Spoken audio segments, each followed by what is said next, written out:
గత వైసీపీ ప్రభుత్వం అసంబద్ధ పాలన వల్ల ఉపాధి హామీకి సంబంధించిన 200 కోట్ల రూపాయలు మెటీరియల్ కాంపోనెంట్ నిధులను ప్రస్తుత ప్రభుత్వానికి కలిసి వచ్చిందని జగ్గంపేట ఎమ్మెల్యే జ్యోతుల నెహ్రూ అన్నారు. మంగళవారం జగ్గంపేట టీడీపీ కార్యాలయంలో విలేకరుల సమావేశం నిర్వహించారు. సమావేశంలో ఎమ్మెల్యే నెహ్రూ మాట్లాడుతూ ఉపాధి హామీ నిధులు ఇతర రాష్ట్రాలతో పోల్చుకుంటే గత వైసీపీ పాలనలో తప్ప ఆంధ్రప్రదేశ్ ప్రభుత్వం బాగా వినియోగించుకుందన్నారు. ప్రభుత్వం అధికారంలోకి వచ్చిన 60 రోజుల్లోపు CM Chandrababu, deputy CM Pawan Kalyan ఉపాధి హామీ పథకంపై రివ్యూ చేసి ఈ నిధులను బయటకు తీసుకువచ్చారన్నారు. రాష్ట్రంలోని 175 నియోజకవర్గాలకు పంచగా వచ్చే నిధులతో జగ్గంపేట నియోజకవర్గంలో అవసరమైన ప్రతి చోట కూడా సిమెంట్ రోడ్లు, సీసీ డ్రైన్లు నిర్మిస్తామన్నారు.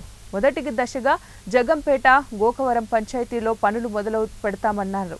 అలాగే సెప్టెంబర్ నెలాఖరు వరకు పనులు మొదలుపెట్టి ఈ సంవత్సరంలోగా పనులన్నీ కూడా పూర్తి చేస్తామన్నారు. అవసరమైన చోట గజం కూడా ఉంచకుండా రోడ్లు నిర్మిస్తామని, త్వరగా ఎస్టిమేట్లు తయారు చేయాలన్నారు. అవసరానికి మించి నిధులు దుర్వినియోగం చేయరాదని చెప్పారు. పంచాయతీరాజ్ కమిషనర్ కృష్ణతేజ సైతం రాష్ట్రాన్ని అభివృద్ధి పథకంలో నడిపించడానికి అడుగులు వేస్తున్నారన్నారు. త్వరగా ఎస్టిమేషన్లు వేసి అందజేస్తే జగ్గంపేట నియోజకవర్గానికి భారీగా నిధులు తెచ్చుకుని అభివృద్ధికి పరుచుకోవచ్చని ఎమ్మెల్యే నెహ్రూ పేర్కొన్నారు. నిధులకు కూడా మళ్లీ 100 కోట్లు పైబడి ఇవాళ ఎస్టిమేట్లు తయారవుతున్నాయి. ప్రతి గ్రామంలోని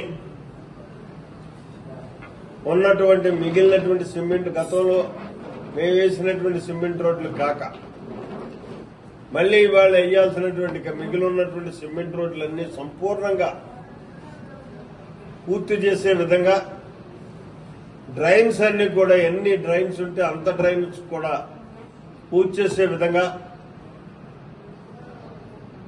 ఇవాళ ఎస్టిమేట్లు తయారు చేస్తున్నాం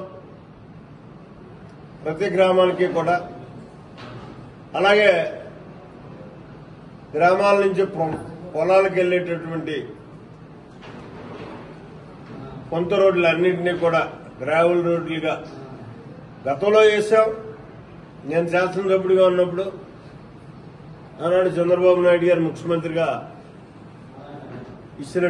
నిధులు ఇచ్చినటువంటి సందర్భంలో